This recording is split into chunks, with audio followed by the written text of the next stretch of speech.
সভাস্থলে যারা অতিথিবৃন্দকে ফুল দিয়ে বরণ করার জন্য ধন্যবাদ। সদস্য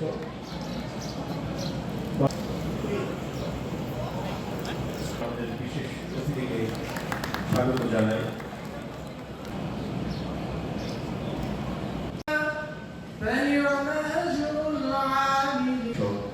এই গুরুত্বপূর্ণ সেমিনারের মঞ্চে সদস্য উপস্থিত আছেন সুযোগ্য উপজেলা নির্বাহী অফিসার।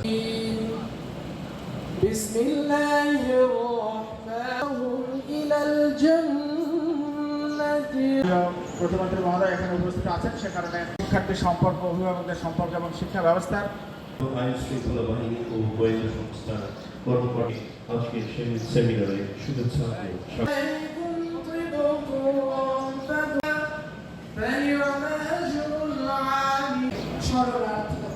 যখনই পৃথিবীতে ধর্মের আসছেন এই উপজেলার সুযোগ্য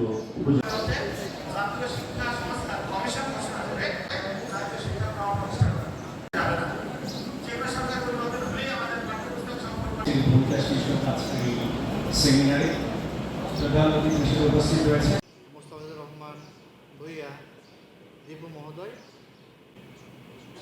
দেশনায়ক তারেক রহমান সাহেব এই দেশকে সামনের দিকে আগানোর জন্য, শিক্ষা ব্যবস্থাকে সামনের দিকে নেওয়ার জন্য উনি অনেক চেষ্টা করছে।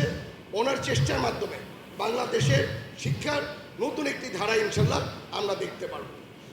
আপনারা আমাদের যে সরকারি প্রাথমিক বিদ্যালয়, আপনারা আপনাদের প্রসেস জানেন, আপনাদের জেলা শিক্ষা অফিসারের মাধ্যমে মন্ত্রণালয়ে পাঠান, দরকার আমার নাম করে পাঠান আবেদন, আমি আপনাদের মাধ্যমে কাজ করতে চাই।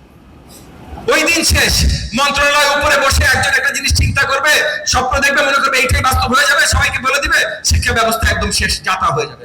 হয়েছে না? সৃজনশীল শিক্ষা ব্যবস্থা, নরওয়েজিয়ান শিক্ষা ব্যবস্থা, ফিনল্যান্ডের শিক্ষা ব্যবস্থা এক রাতে এখানে ইমপ্লিমেন্ট করতে চেষ্টা করেছে, আমরা কোনো সুফল দেখতে পেয়েছি? পাই না।